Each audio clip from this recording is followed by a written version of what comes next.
Hey friends, welcome back to Essentially Jessi. Today I wanted to share with you guys 3 fragrances from Viktor and Rolf. Which is your favorite? Which will be my favorite? Honestly, not even sure yet. So let's get to it.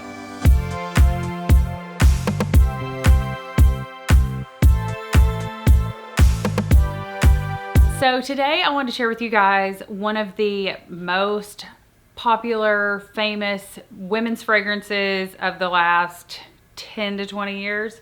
It's Flowerbomb.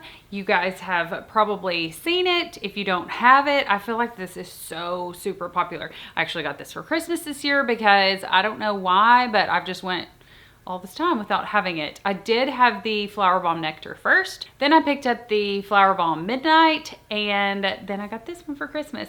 This is the original Flowerbomb. It is gorgeous. This is probably like the safest blind buy on the planet. Every girl would love this. It's beautiful packaging and it's a great floral scent. It's called Flowerbomb for a reason. Drop me a comment below if you have any of the flower bombs. Which one's your favorite? Let me know. I always love to, I don't know, poll the audience. So Flowerbomb was released in 2005 by Viktor and Rolf, and the top notes are tea, which I don't get a ton of, bergamot, osmanthus.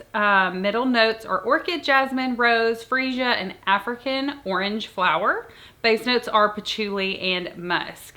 I would put this one, and there were 4 perfumers on this, which is really interesting because normally you see 1, maybe 2, very rarely 3, but on this one there were 4. So the patchouli in this kind of reminds me of Armani C or Coco Mademoiselle. I feel like this is kind of in the same family as those 2 fragrances, but those 2 fragrances are beasts, especially Giorgio Armani C. I love that one.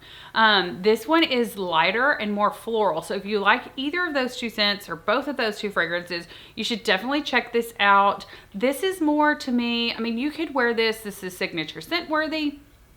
This is daytime or nighttime appropriate.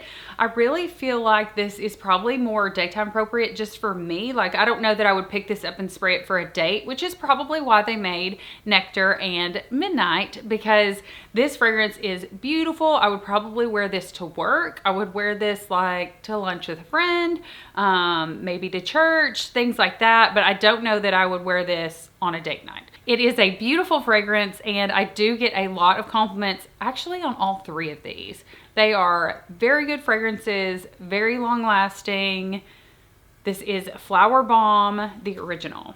Next up, we have Flowerbomb Nectar. I have the smaller bottle of this. I love this. This is more long lasting and more potent. It's more vanillic too than the original. This is sweeter. It's less floral. The nectar really brings out, I think they've added honey to it. Let's look at the notes. Flowerbomb Nectar was released in 2018. I must have bought it right when it was launched because I've had it for about 2 years. I love it. It takes a lot less sprays. I mean, Flowerbomb is potent, don't get me wrong, but this is even more potent. And so when I wear this, I only use a couple of sprays. That's why it's about halfway gone. Otherwise, it would be totally gone because I do really like this fragrance. The top notes are gunpowder. Interesting. Cassis, bergamot, get the bergamot.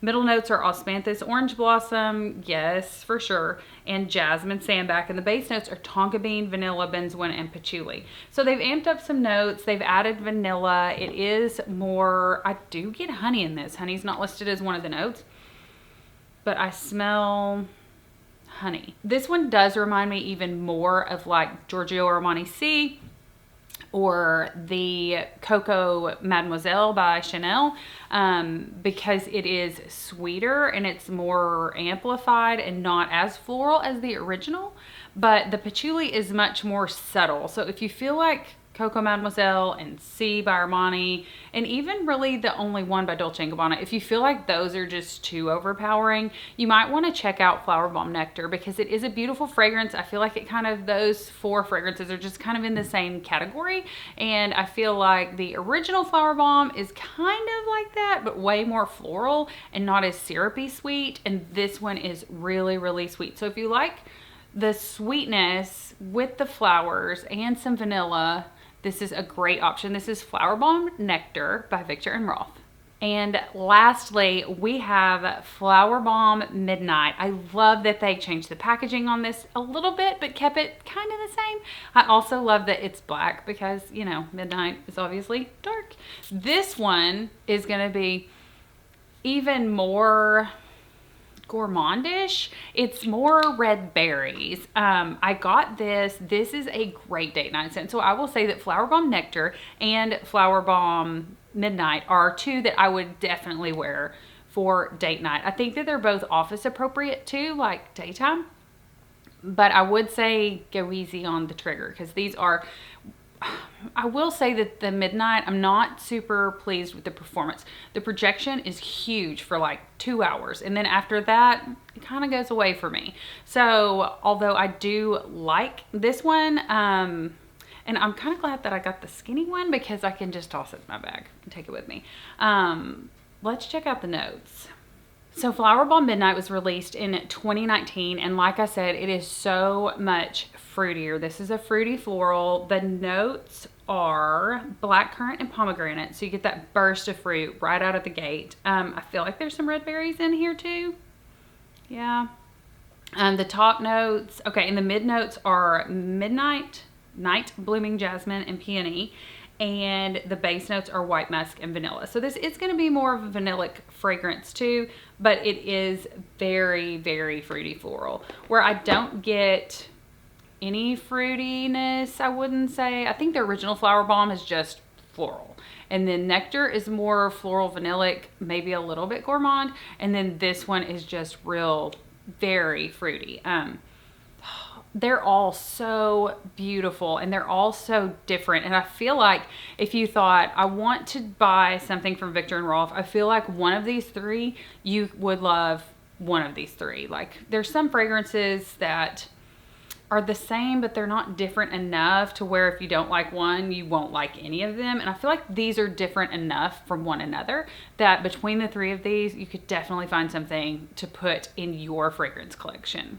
Really, these 3 would be great to take on like vacation, or even if you just had these 3 fragrances in your fragrance collection, you would kind of have all your bases covered. Like, you've got a fruity, you've got a floral, and then you've got more of like floral vanilla, sweet.